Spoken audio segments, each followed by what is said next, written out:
హల్లెలూయా. బిగ్గరగా చెప్దాం, హల్లెలూయా, హల్లెలూయా, హల్లెలూయా. అందరికీ షలోం. మనం పులియొంటున్న పండుగ 7వ దిన మహావిశ్రాంతి దినంలో ఉన్నాము. గత 6 దినాల నుంచి పరమ తండ్రి మనల్ని వాక్యము ద్వారా దర్శిస్తున్నాడు, బలపరచ వస్తుంటున్నాడు. అనేకమైన శ్రేష్టమైన ఉపదేశాలను మనం వింటూ వచ్చాం.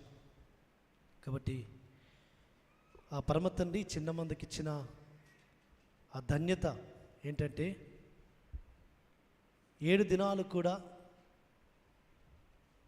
ఒక్కొక్క ఉపదేశకుని ద్వారా ఒక్కొక్క ఉపదేశం, ఒక శ్రేష్టమైన ఉపదేశమును పరమ తండ్రి వినిపింపజేస్తూ వచ్చారు. కాబట్టి ఎక్కడ ఏ సమాజాలను చూసినా ఇంతమంది ఉపదేశకుల చేత ఉపదేశింపబడదేమో సమాజం. కాబట్టి పరమ తండ్రి కృపను బట్టి చిన్న మందకి ఇచ్చిన ఆధిక్యత, ఈ ధన్యత. అదే మాదిరిగా 7 దినాలు ఇక్కడ ధూపము, ప్రార్థన ధూపము, ఆరాధన నైవేద్యము వెలువడము, సాక్ష్యములు కూడా, సాక్ష్యముల ద్వారా ఆయన గణపరచబడం. ఎందుకంటే సాక్ష్యం ఇచ్చే సంఘముగా పరమతను నిలబెట్టుకుంటున్నాడు. ఈరోజు మధ్యాహ్న కాల సమయంలో శ్రేష్టమైన సాక్ష్యాలు విన్నాం.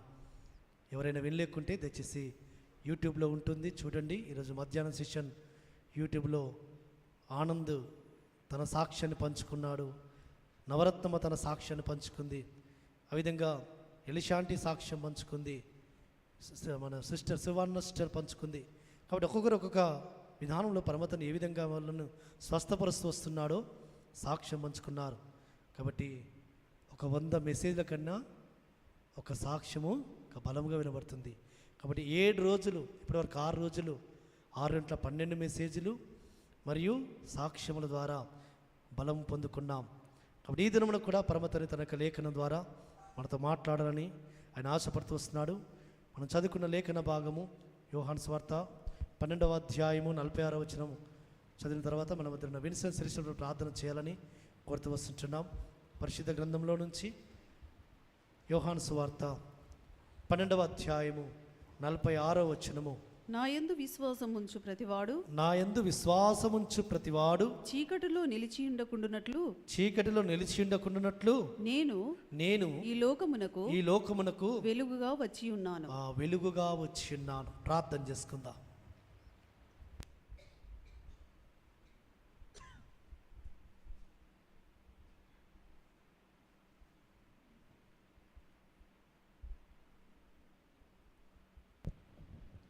స్తోత్రం, స్తోత్రం, స్తోత్రం, స్తోత్రం. జీవం గల యావే ఎలోహిం స్తోత్రం. సర్వోన్నతుడా, సర్వాధికారి, సర్వంతర్యామి మీకు స్తోత్రం. నేను నిన్న నేడు నిరంతరం ఏకరీతిగా ఉన్న తండ్రి మీకు స్తోత్రమైన. గత పులియని పండుగ నుంచి తండ్రి, మరి పులియని పండుగ తండ్రి ఈ సంవత్సరం వరకు తండ్రి మీ కృప కాపుదల మాపై మీరు ఉంచిన విధానం బట్టి మీకు స్తోత్రం చెల్లించుకుంటున్నాం రాజా.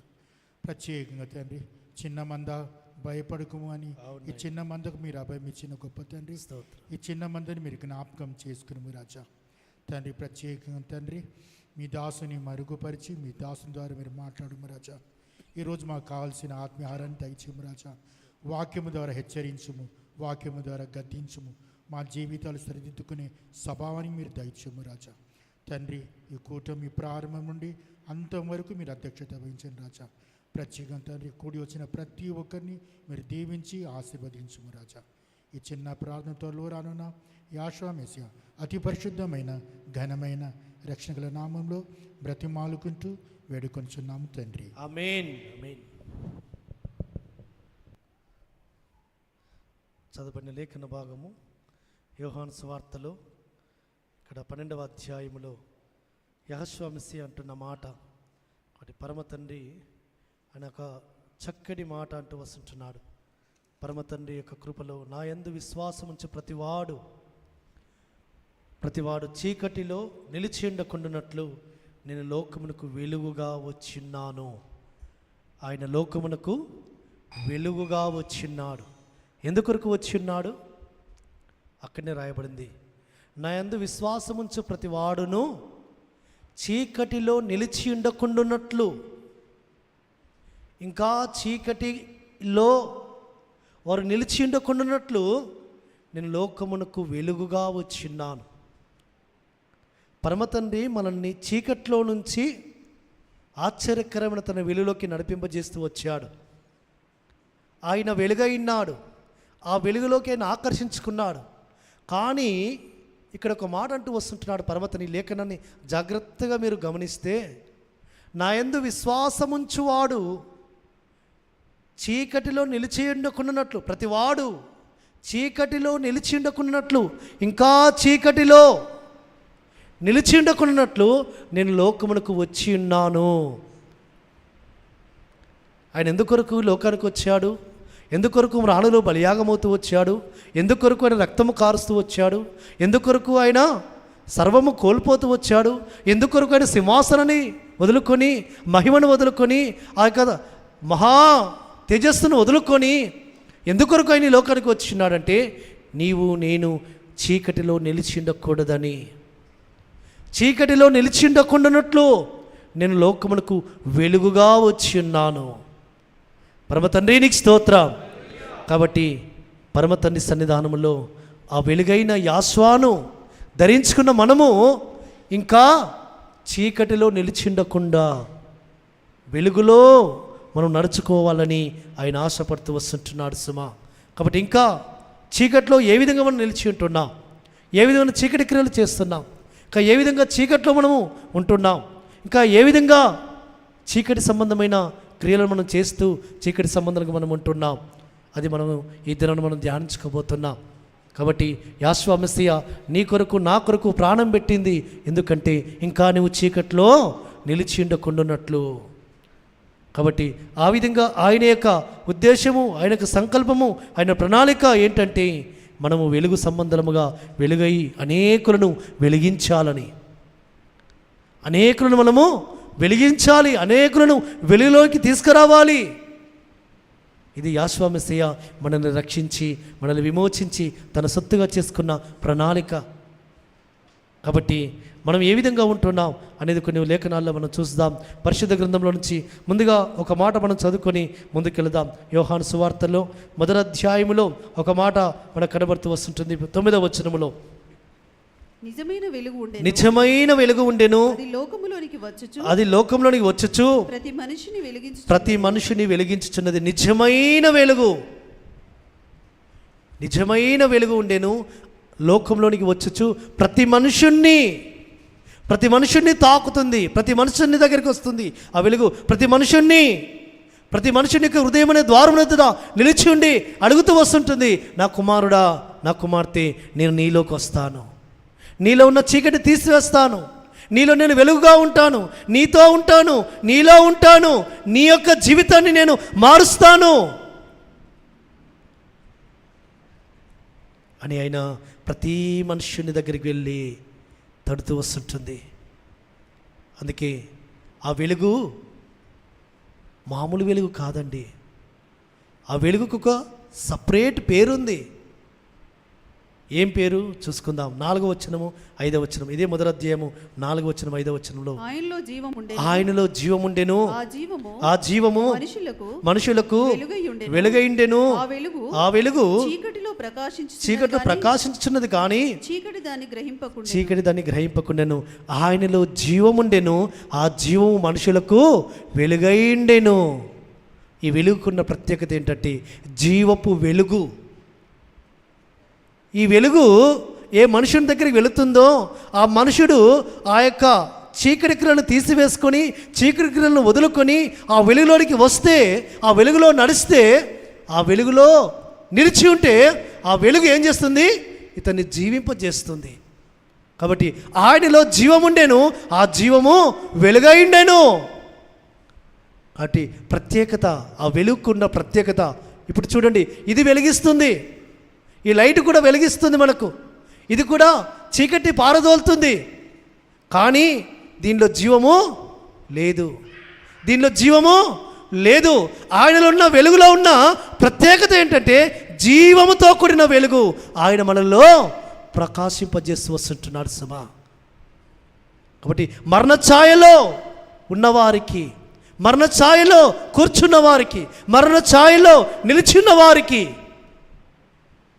ఆయన జీవపు వెలుగుగా వచ్చాడని ఆయన గురించి రాయబడుతూ వచ్చింది మత్తయి సువార్తలో. సరే చూసుకుందాం ఆ మాట. మత్తయి సువార్త 4వ అధ్యాయము 16వ వచనంలో, మత్తయి సువార్త 4వ అధ్యాయం 16వ వచనంలో, నజరేతు విడిచి జెబూలూను నఫ్తాలు అని దేశమునకు ప్రాంతములలో సముద్ర తీరమందలి కపెర్నహూమునకు వచ్చి కాపురముండెను. జెబూలూను దేశమును నఫ్తాలి దేశమును యోర్దాను కావలనున్న సముద్ర తీరమునున్న అన్యజనులు నివసించుచున్న గలిలయ చీకటిలో కూర్చుండున్న ప్రజలను గొప్ప వెలుగును చూచిరి. మరణ ప్రదేశములోను మరణ ఛాయలో కూర్చుండున్న వారికి వెలుగు ఉదయించెను. మరణ ఛాయలో కూర్చున్న వారికి, మరణపు బంధకముల చేత బంధింపబడిన వారికి, మరణపు యొక్క ఆ కొరల్లో చిక్కుకున్న వారిని విడిపించడానికి ఆయన ఏం చేస్తూ వచ్చాడంటే జీవపు వెలుగుగా వారికి ఆయన అనుగ్రహింపబడుతూ వచ్చాడు సుమా. కాబట్టి ఆ జీవమైన వెలుగు ప్రతి మనుషుడి దగ్గరికి వెళ్ళి ఏం చేస్తుందంటే ఆ మరణంలో నుంచి విడిపించి ఆ చీకట్లో నుంచి బయటకు తీసుకొని వస్తుంటుంది సుమా. కాబట్టి మరణ ఛాయలో కూర్చున్న వారికి, ఒకటి మన సర్వశక్తుడు మరణంలో నుంచి మనల్ని జీవంలోకి దాటింపచేయడమే కాదు, చీకట్లోనున్న మనల్ని వెలుగులోకి నడిపింపజేస్తూ వచ్చాడు. ఈ వెలుగు జీవపు వెలుగు, జీవించే విధానములో మనుషుణ్ణి వెలిగింపజేస్తుంది. కాబట్టి అందుకే మరణ ఛాయలో కూర్చున్న వారికి వెలుగు అనుగ్రహింపబడెను. మరణము జీవము నీ ఎదుట ఉంచి ఉన్నానని పరమ తండ్రి ఆ యొక్క మనకు ధర్మంలో రాయించి పెడుతున్న మాట.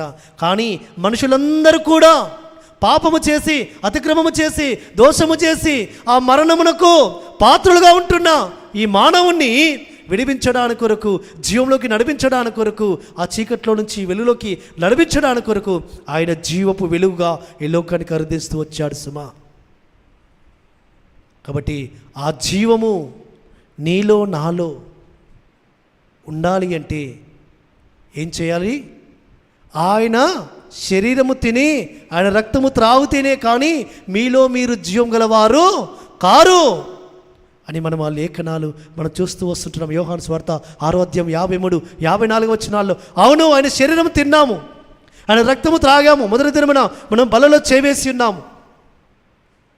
ఆ చేవేయబడిన ప్రతి వారు కూడా ఆయన జీవము, ఆయనలో ఉన్న జీవము నాలో ఉన్నదా? ఆ జీవపు వెలుగులో నేను ఉన్నానా? ఆ జీవపు వెలుగు నాలో నివసిస్తుందా? ఆ వెలుగులో నేను ఉన్నానా? కాబట్టి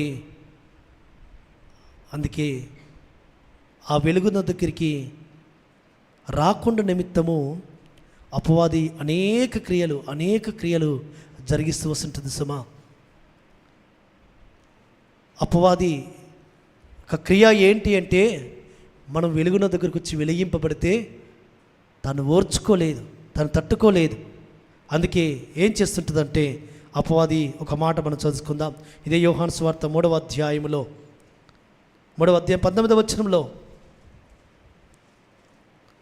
ఆ తీర్పు ఇదే వెలుగు లోకంలోనికి వచ్చెను కానీ తమ క్రియలు చెడ్డవైనందున మనుషులు వెలుగును ప్రేమింపక చీకటినే ప్రేమించిరి.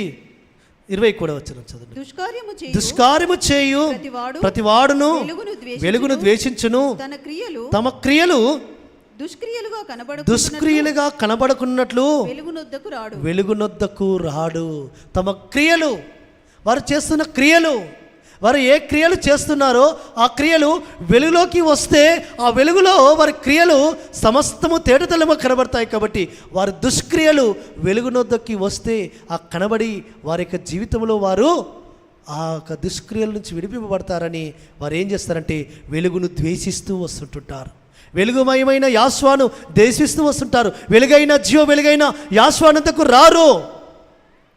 కాబట్టి వారు తమ దుష్క్రియలను కనబడుకున్నట్లు వారు వెలుగునొద్దకు రాడు. ఎవరు? అపవాది సంబంధి. అపవాది యొక్క ఓరల్లో చిక్కుకున్న ప్రతి మానవుడు కూడా ఏం చేస్తున్నాడంటే చీకటిలోనే నిలిచి ఉంటున్నాడు. ఎందుకు వారు చీకటిలో నిలిచి ఉంటున్నారంటే వారి దుష్క్రియలు వెలుగున దగ్గరకు వస్తే కనబడతాయి, లోకమంతటి కనబడతాయి. అయ్యో నేను ఒకప్పుడు ఈ విధంగా పాపం చేశాను, ఈ విధంగా దుర్మార్గంగా ప్రవర్తించాను, ఈ విధంగా అబద్ధం ఆడాను, ఈ విధంగా నేను అయ్యో వారికి అన్యాయం చేశానని సమాజం ఎదుట, సంఘం ఎదుట సాక్ష్యం చెప్పుకొని నేను ఒక దినమున ఈ విధంగా దొంగగా ఉన్నాను, ఓ విధంగా నేను ఒకప్పుడు ఈ విధంగా నేను చెడు పనులు చేశాను, ఈ విధంగా చెడు నడవడితో నర్తించాను, కాబట్టి ఈ దినమున ఆ యొక్క చెడు నుంచి నేను విడిపింపబడ్డానని సాక్ష్యం ఇస్తే అపవాది ఏమవుతుంది? తట్టుకోలేదు, ఓర్చుకోలేదు సుమా. ఎందుకంటే దాని క్రియలు బయటపడుతుంటాయి కాబట్టి. అందుకే తమ దుష్క్రియలు కనబడకున్నట్లు వెలుగునొద్దకు రాడు. ఎవరు? చీకటి సంబంధులు, దుష్కార్యము చేయి ప్రతివాడు. కాబట్టి ఈ దినమున యాషువ మెస్సీయ యొక్క వెలుగులో నడుచుకుంటున్న నీవు, యాషువ మెస్సీయ వెలుగును పొందుకున్న నీవు ఇంకా ఏమైనా దుష్క్రియలు నీలో ఉన్నవేమో, పరమతని సంబంధించిన ఆ వెలుగు నీలో ఉంటే, పరమతని సంబంధించిన ఆ పరిశుద్ధాత్మ సంబంధించిన వెలుగుతో నువ్వు వెలిగింపబడితే నీలో ఏ మాత్రము కూడా దుష్క్రియలు కనబడవు సుమా. కాబట్టి ఏ దుష్క్రియలో మీ హృదయమును అడిగితే, మీ మనస్సాక్షిని అడిగితే చెబుతుంది సుమా. కాబట్టి ఇంకా ఎవరైనా వెలుగునొద్దకు వస్తలేరు, వెలుగులోకి నడుచుకోవడానికి ఇష్టపడట్లేదు, వెలుగు సంబంధమైన ఆ క్రియలు కలిగి ఉండడం లేదు, వెలుగు సంబంధమైన నడవడిక వారిలో లేదు అంటే వారు ఏ విధంగా ఉన్నారంటే ఇంకా వారి దుష్క్రియలలో వారు నిలిచిన్నారు, వారి దుష్క్రియలు జరిగిస్తూ వస్తుంటున్నారు సుమా. కాబట్టి ఇంకా యాషువ మెస్సీయ బలలో చేవేయబడిన తర్వాత, యాషువ మెస్సీయ రొట్టె శరీరం అనే రొట్టెను, రక్తం అనే ద్రాక్షరసములు పాలుపుచ్చుకున్న తర్వాత ఇంకా దుష్క్రియలు చేయడము, ఇంకా దుష్క్రియలు చేయడం, ఇంకా చీకటి నిలిచి ఉండడము, అది పరమతండ్రిని ఇంకా నువ్వు గాయపరుస్తున్నావు సుమా. పరమతండ్రిని ఇంకా దుఃఖపెడుతున్నావు.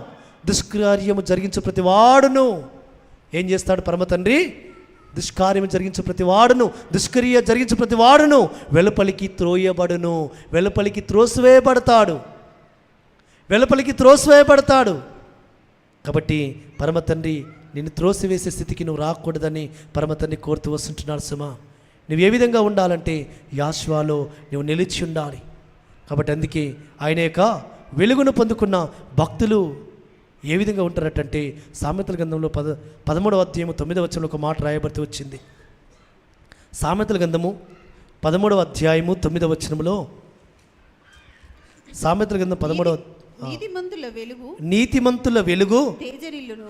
చూడండి, నీతిమంతుల వెలుగు తేజరిల్లును, భక్తిహీనుల దీపము ఆరిపోవును. చూడండి, నీతిమంతుల యొక్క వెలుగు ఏమవుతుందట? అంతకంతకు అంతకంతకు అంతకంతకు దినదినము తేజరిల్లుతూ వస్తుంటుంది, అంతకంతకు ప్రకాశవంతముగా వెలుగుతూ వస్తుంటుంది, అనేకులకు ఆ వెలుగు కనబడుతూ వస్తుంటుంది. నీతిని అనుసరిస్తూ పరమతని సన్నిధానంలో ఎవరైతే ఆయన యొక్క మార్గంలో నడుస్తూ ఆ వెలుగులో నడుచుకుంటుంటారో ఆ వెలుగు ఏమవుతుందంటే దినదినము ప్రజ్వలింపబడుతూ వస్తుంటుంది, అనేకులకు ఆ వెలుగు కనబడుతూ వస్తుంటుంది.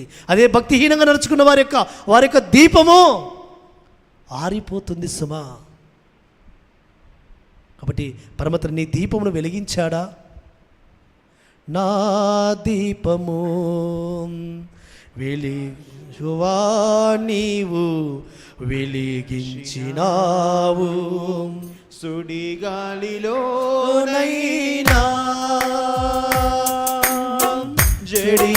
జడివానలోనైనా ఆరిపోదులే నీవు వెలిగించిన దీపము, నీవు వెలిగించిన దీపము, నీవు వెలిగించిన దీపము, నీవు వెలిగించిన దీపము, నీవు వెలిగించిన దీపము, నా దీపము యాషువా నీవు వెలిగించినావు, సుడిగాలిలోనైనా జడివానలోనైనా ఆరిపోదులే నీవు వెలిగించిన దీపము, నీవు వెలిగించిన దీపము, నీవు వెలిగించిన దీపము. పరమ తండ్రి నీకు స్తోత్రం. కాబట్టి అయ్యా, నీ జీవితంలో ఎలోహిము కనుక నీ దీపం వెలిగిస్తే ఆ దీపము వెలిగింపబడుతూనే ఉంటుంది నీలో. కాబట్టి ఆ వెలిగింపబడుతున్న దీపము ఏ స్థితి వచ్చినా అది ఆరిపోదు సుమా. కాబట్టి యథార్థవంతులైన నీతిమంతుల యొక్క దీపము ఆరిపోదు.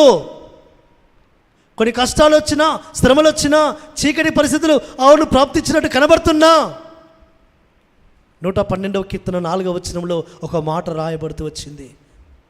112వ కీర్తన 4వ వచనంలో రాయబడుతూ వచ్చింది, యథార్థవంతులకు చీకటిలో వెలుగు పుట్టును. యథార్థవంతులైన వారికి, యథార్థంగా నీవు నీతిని అనుసరిస్తూ ఆయన మార్గంలో నడుస్తూ నిందారహితుడిగా నువ్వు ఉంటూ ఉండు. చీకటి పరిస్థితులు లాంటి పరిస్థితులు నిన్ను కమ్ముకున్నప్పటికీ కూడా, ప్రతికూల పరిస్థితులు ఎదురవుతున్నప్పటికీ కూడా, బలహీన పరిస్థితులు ఎదురవుతున్నప్పటికీ కూడా, అనేకమైన అవమానాలు ఎదురవుతున్నప్పటికీ కూడా, అనేకమైన నిందలు ఎదురవుతున్నప్పటికీ కూడా ఆయన గొప్ప వెలుగు నీ మీద ప్రకాశింపజేస్తూనే ఉంటూ నిన్ను నిరంతరం వెలిగింపజేస్తూ వస్తుంటాడు సుమా. పరమ తండ్రి నీకు స్తోత్రం, పరమ తండ్రి నీకు స్తోత్రం. సర్వోన్నతుని యొక్క పాదముల చింత ఆ వెలుగు నిన్ను తాకుతూ వస్తుంటున్నప్పుడు అవును నీలో ఏమి కనబడుతుంది? వెలుగు ఫలము కనబడుతూ వస్తుంటుంది. వెలుగు ఫలం ఏంటో పరమతని స్పష్టంగా తన యొక్క సేవకుల ద్వారా వ్రాయించి పెడుతూ వచ్చాడు. ఎఫెసీయులకు రాసిన పత్రిక 5వ అధ్యాయము 8-9 వచనాల్లో ఆయన రాస్తూ వస్తుంటున్న మాట. ఎఫెసీయులకు రాసిన పత్రిక 5వ అధ్యాయము 8-9 వచనాల్లో, మీరు పూర్వమందు చీకటి అయ్యుంటిరి, ఇప్పుడైతే ఎలోహిము నందు వెలుగైయున్నారు. వెలుగు ఫలము సమస్త విధములైన మంచితనము, నీతి, సత్యమును వాటిలో కనబడుచున్నది. గనుక ఎలోహిముకి ఏది ప్రీతికరమైనదో దాన్ని పరీక్షించుచు వెలుగు సంబంధుల వలె నడుచుకునుడి. నిష్ఫలమైన అంధకార క్రియలలో పాలివారయుండక ఖండించుడి, వాటిని ఖండించుడి. చూడండి, ఒకప్పుడు మీరు చీకటి అయి ఉంటిరి. ఒకప్పుడు మన బ్రతుకులు చీకటికరమైన బ్రతుకులు, ఒకప్పుడు మన బ్రతుకులు మోడుబారిన మన బ్రతుకులు, ఒకప్పుడు మన బ్రతుకులు మరణ స్థితిలో ఉన్న మన బ్రతుకులను యెహోవా మెస్సీయ ఆయన రాణులో బలియాగం బట్టి, ఆయన కార్చిన రక్తమును బట్టి మనల్ని ఏం చేస్తూ వచ్చాడంటే మరణంలో నుంచి జీవంలోకి, చీకట్లో నుంచి వెలుగులోకి ఆయన మనల్ని నడిపింపజేస్తూ వచ్చాడు. ఆ వెలుగులో నిలిచిన నీవు, వెలుగులో నడుచుకుంటున్న నీవు, నీలో కనబడేది ఏమి కనబడాలి అంటే ఇక్కడ రాయబడుతూ వచ్చింది, వెలుగు ఫలము సమస్త విధములైన మంచితనము. నువ్వు వెలుగు సంబంధి నువ్వైతే నీలో ఏమి కనబడాలి? మంచితనము కనబడాలి, నీలో మంచితనము. కాబట్టి మంచితనము అనేక రకాలుగా ఉంటుంది సుమా.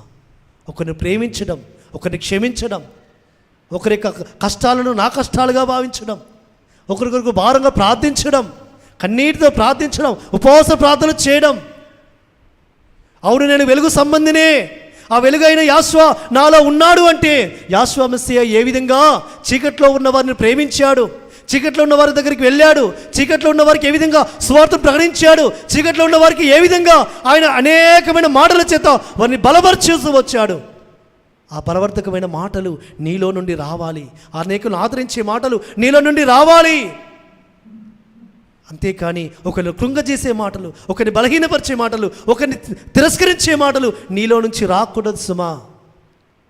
సమస్త విధములైన మంచితనము,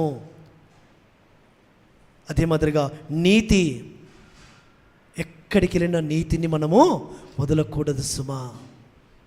ఏ దేశానికి వెళ్ళు, ఏ ప్రాంతానికి వెళ్ళు, ఏ మూలకి వెళ్ళు, ఏ క్షణమైనా నీతి నీతి నీతి నీతి అనగానే మనకు కనబడుతూ ఉండాలి. ఆయన ఆజ్ఞలు, ఆయన కట్టడలు, ఆయన విధులను అనుసరించి నడుచుకుంటివా పరమతని ఎక్కడైనా నిన్ను నిలబెడతాడు, నీకు తోడుగా ఉంటాడు. ఆయన నీతిని నువ్వు అనుసరించుకుంటూ వెళుతుండు.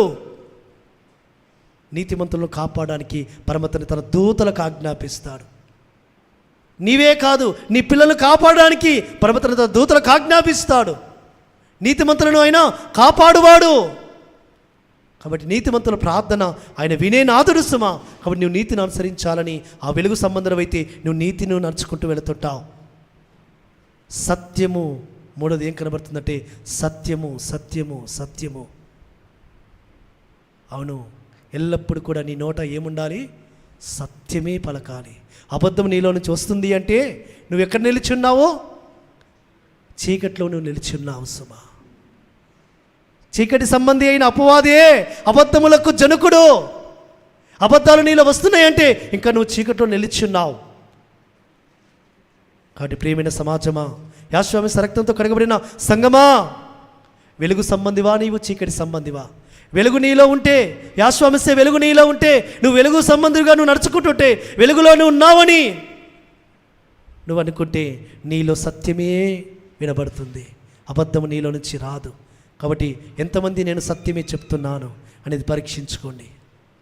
ఏ పరిస్థితి వచ్చినా, ఏ ఇబ్బందికరమైన పరిస్థితి వచ్చినా, అవును అబద్ధం ఆడితే ఎంత లాభం వచ్చినా, ఎంత ఆస్తి సంపాదించుకున్నా, అబద్ధమాడి ఎంత ఆస్తి సంపాదించుకున్నా, ఎంత ధనం పోగు చేసుకున్నా, అబద్ధములు ఆడి సంపాదించిన ధనము ఏమవుతుంది? అది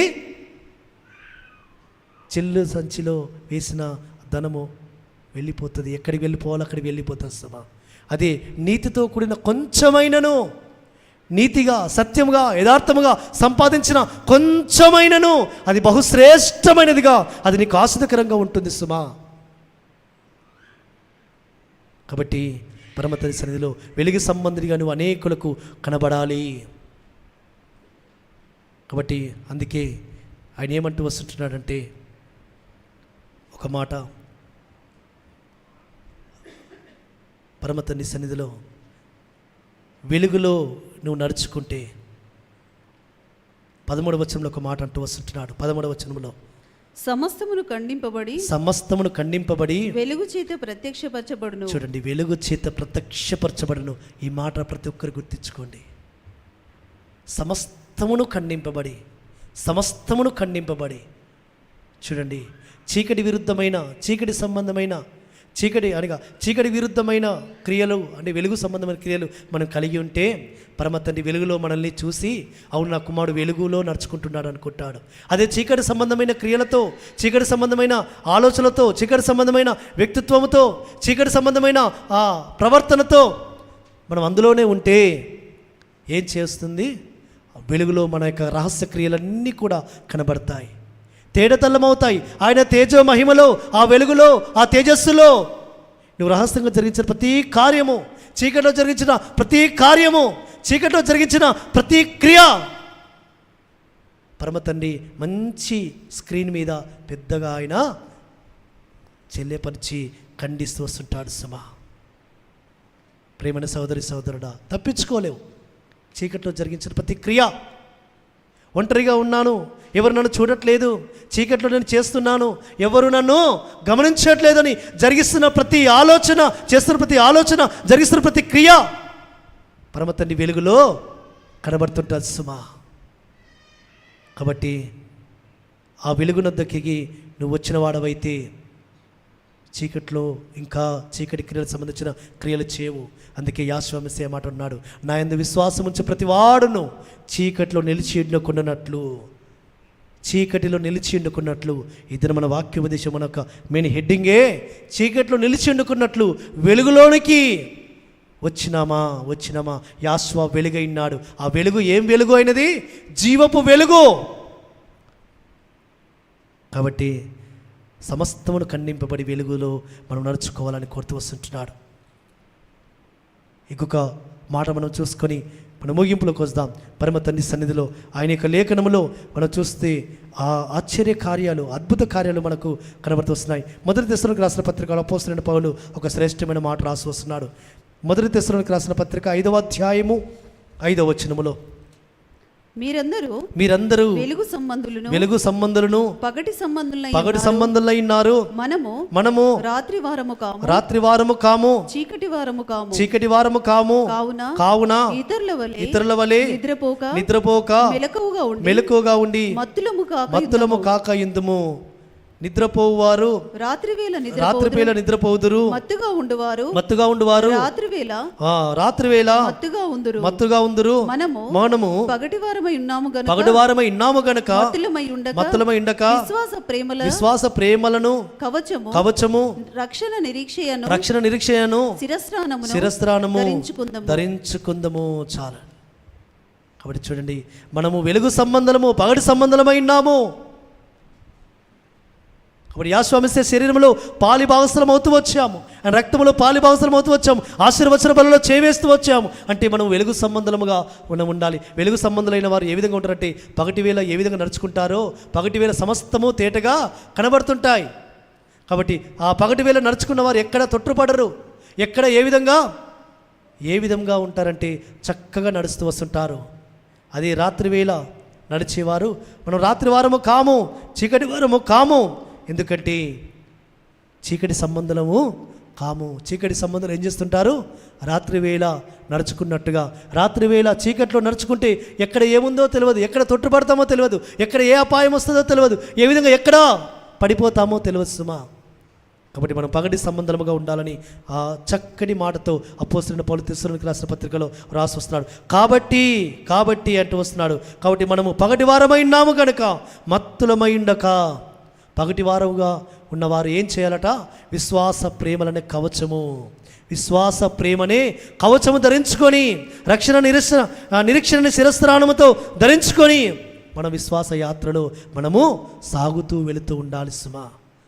కాబట్టి అందుకే ఆయన ఏమంటూ వస్తుంటున్నాడంటే, నా కుమారుడా, నీ యాత్రా జీవితంలో ఎప్పుడు నీవు వెలుగు సంబంధిగా నువ్వు నడుచుకో.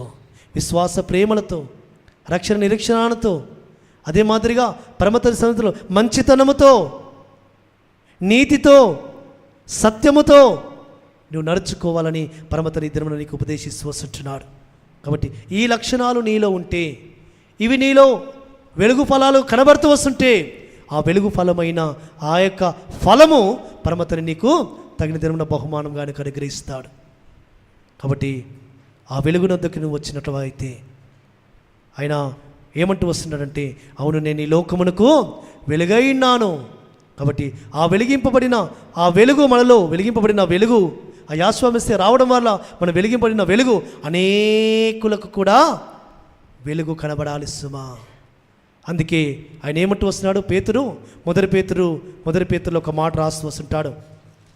మొదటి పేతురు 2వ అధ్యాయములో 9వ వచనంలో అంటున్నాడు, అయితే మీరు చీకట్లో నుంచి ఆశ్చర్యకరమైన తన విలువకి మిమ్మల్ని పిలిచిన వాని గుణాతిశయములను ప్రచురము చేయి నిమిత్తము. ఆయన గుణాతిశయములను ప్రచురము చేయాలి. ఆయన మనల్ని వెలిగించాడు, ఆయన మనల్ని రక్షించాడు, ఆయన మనల్ని తన సొత్తుగా చేసుకున్నాడు, తన స్వాస్థ్యముగా చేసుకున్నాడు. మన జీవితంలో ఆయన గొప్ప కార్యాలు జరిగిస్తూ వచ్చాడు. కాబట్టి వాటిని మనం ఏం చేయాలంటే సమాజం ఎదుట, సంఘం ఎదుట వారిని ఎత్తిపట్టి మహేపరచాలి, అనేకులకు తెలియపరచాలి, అనేకులు నా వెలుగులోకి నడిపించాలి. కాబట్టి ఆ వెలుగు మనలోనే ఉంటే సరిపోదు సుమా. అనేకుల యుద్ధకు ఆ వెలుగును మనం తీసుకెళ్లే వారముగా ఉండాలి.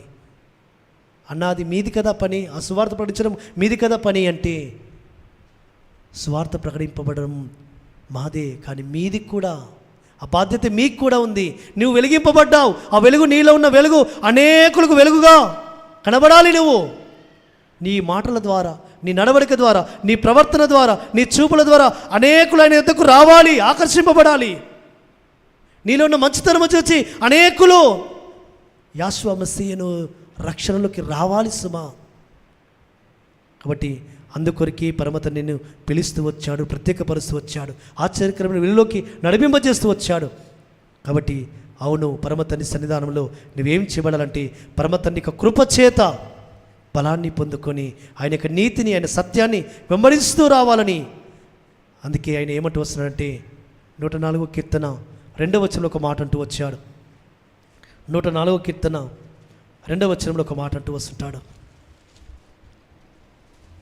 వస్త్రము వలె వెలుగును నీవు కప్పుకొని ఉన్నావు. తెరను పరిచినట్టు ఆకాశ విశాలమును నీవు పరిచిన్నావు.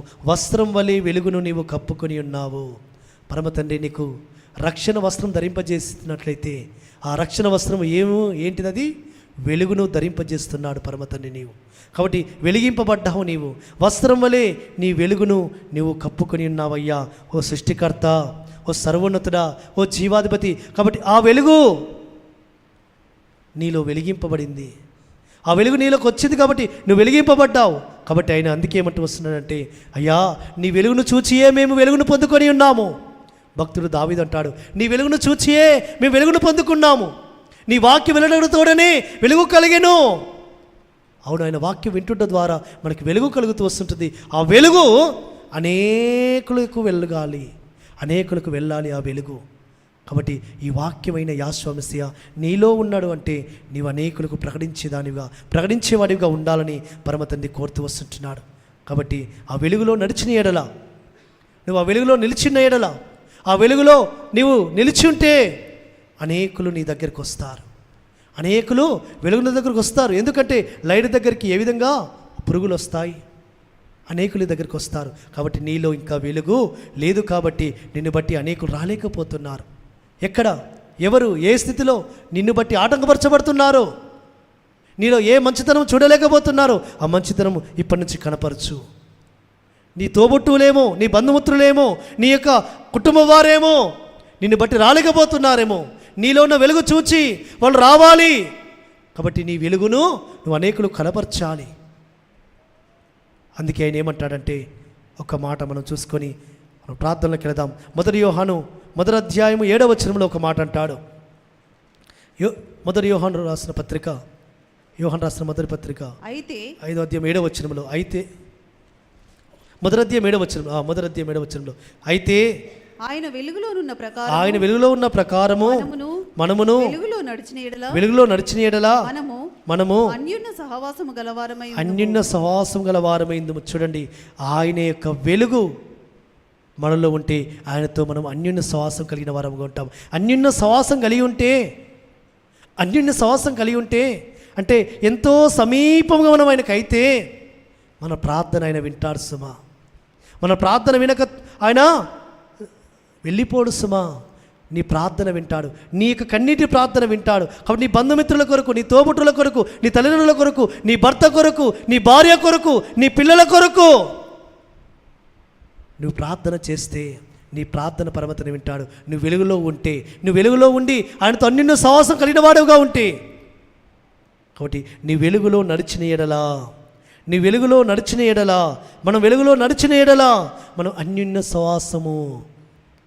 నా ప్రియ కుమారుడా, నా ప్రియ కుమార్తె, నాతో నువ్వు అన్యోన్య సహవాసం కలిగి ఉండాలని పరమతన్ని ఆశపడుతూ వస్తుంటున్నాడు. ఈ విధంగా మాట్లాడుతున్నాడు ఆయన. నువ్వు నాతో అన్యోన్య సహవాసం కలిగి ఉండు అంటే ప్రతిదినము ప్రార్థన జీవితము ద్వారా ఆయనతో అన్యోన్య సహవాసం కలిగిన వారంగా ఉంటాం. ఆ సహవాసము ఎందుకంటే ప్రార్థన జీవితం అనే సహవాసం మనం చేస్తే మనం వెలుగు సంబంధాలుగా నడుచుకుంటాం సుమా. ప్రార్థన పాపము చెయ్యనిది సుమా. పాపములో నిలిచి ఉంటే ప్రార్థన చేయనివ్వదు. పాపంలో నిలిచిన మానవుడు పాపము చేయడానికి ఇష్టపడడు, ప్రార్థన చేయడానికి ఇష్టపడడు. ఇదే మెయిన్ సింపుల్. ప్రార్థన చేస్తున్నవారు, పరమతని పాదల చేత మోకరిల్లి ప్రార్థనలో ఉన్నవారు వారు ఏమవుతుంటారంటే ఆయనతో అన్యోన్య సహవాసం ఉంటుంది కాబట్టి వారు ప్రార్థన చేస్తున్నారు కాబట్టి అపవాది వారిని ముట్టడానికి అవకాశం లేదు సుమా. పాపములు ఆలోచనలో రానివాడు.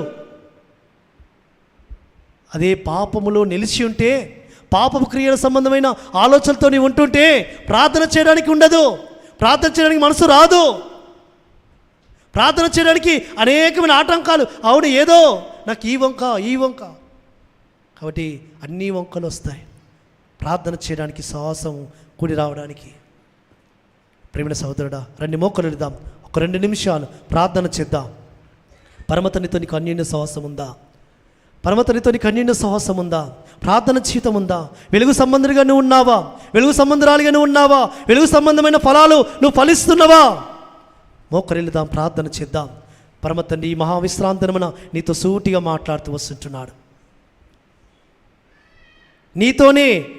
కాబట్టి పక్కవారు చూస్తున్నారని కాదు, అయ్యో నా భార్య ఏమనుకుంటుంది, నా భర్త ఏమనుకుంటుందని కాదు. పరమతండ్రితో అన్యోన్య సహవాసము ఈ దినం నీతో మాట్లాడుతున్నాడు. పరమతండ్రి, నా కుమారుడా, నువ్వు వెలుగులో నడుచుకుంటే నువ్వు నాతో అన్యోన్య సహవాసం చేస్తావు. అన్యోన్య సహవాసం అంటే ప్రార్థనతో ఆయనతో సహవాసం, ప్రార్థనతో సహవాసం. రండి మోకరిల్లుదాం, ప్రార్థన చేద్దాం. ప్రార్థన చేయవాడు ఎవడును పాపము చేయడు. పాపం చేయడానికి ఆస్కారం లేదు. పాపంలో నిలిచినవాడు ప్రార్థన చేయడానికి ఇష్టపడడు. సుమా, ఏదో 2 నిమిషాలు చేసుకుంటాడు, 5 నిమిషాలు చేసుకుంటాడు, ఇక సాగదు ప్రార్థన.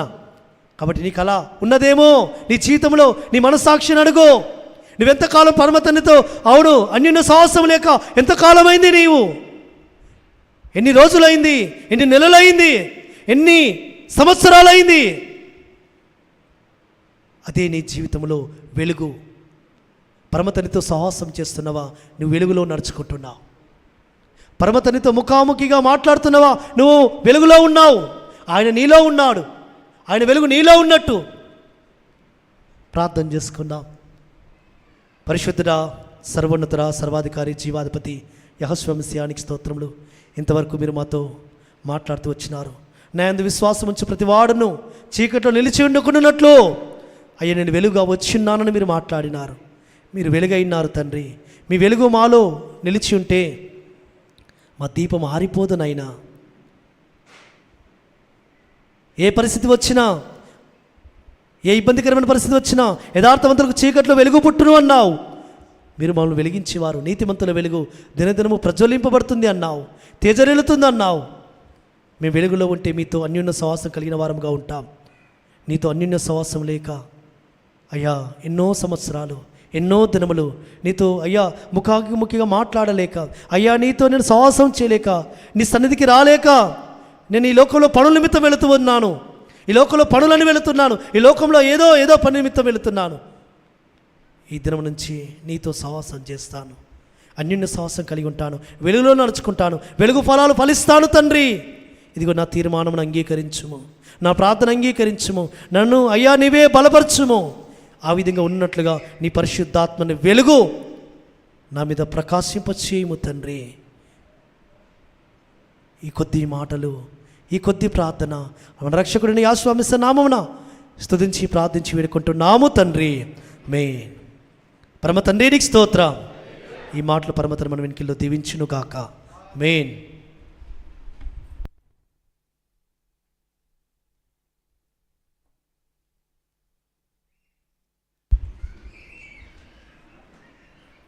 సో మనల్ని ఇంకా ఎంతగా